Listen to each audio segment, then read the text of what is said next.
Hello and welcome to the Scarlet Scoop, and a belated welcome back to campus. I'm your host and multimedia editor, Chelsea Spears.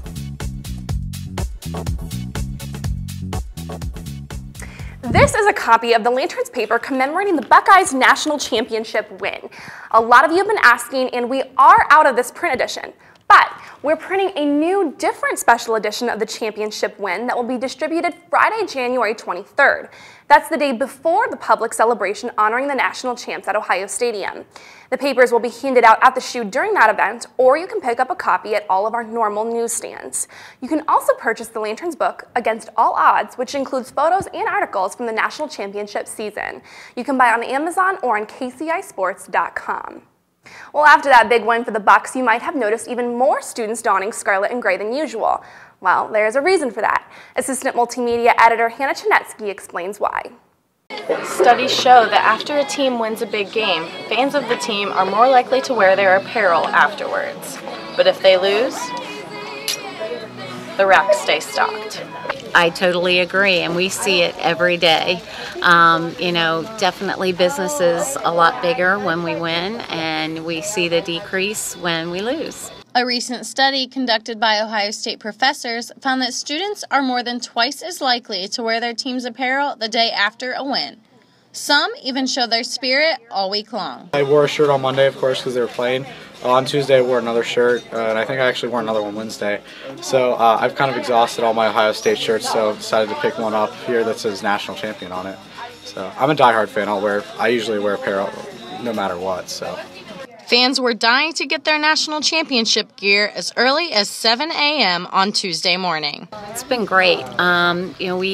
We had a pickup of locker room shirts at 6:30 a.m. on Tuesday morning. I drove them in about 7:15. When I got here, there was a line wrapped around the store, people waiting to get in. So we opened the doors and everybody came in, and that's when it all started, and it hasn't stopped. For Lantern TV, I'm Hannah Chinetsky. Thanks, Hannah. If you're anything like me, you have yet to buy your textbooks for the semester. And for those of us who are textbookless, here at the Lantern, we've broken down some of the newer and easier ways you can get your books. So, first up, bigwords.com. This site is a good starting point for your textbook hunt. It searches all over the internet for the cheapest books, whether you're looking to rent or buy. Now, obviously, there's chegg.com, but we're guessing most of you have heard of that one. So on to another less conventional one.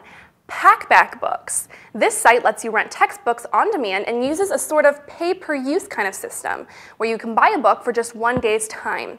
Daily rental costs less than $5 through Packback Books. You can also find books on eBay. Just go to half.ebay.com. Of course, there are many other sites out there, and if all else fails, there's always the Barnes & Noble and SBX bookstores on High Street. Don't forget, Monday there are no classes, but let's not forget why either. Monday marks Martin Luther King Jr. Day in remembrance of the nonviolent civil rights activist.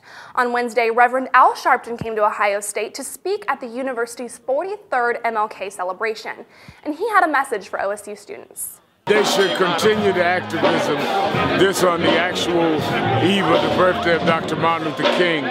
In this time, with these challenges, do what Dr. King did in his time and his challenges, lead to real change and lead to lasting change. This generation is coming to its own, and we're depending on them to continue the struggle. If you want to hear more about what Reverend Al Sharpton had to say, head on over to thelantern.com where you can read the full article under campus. That's all the time we have here today on the Scarlet Scoop. We'll see you next week.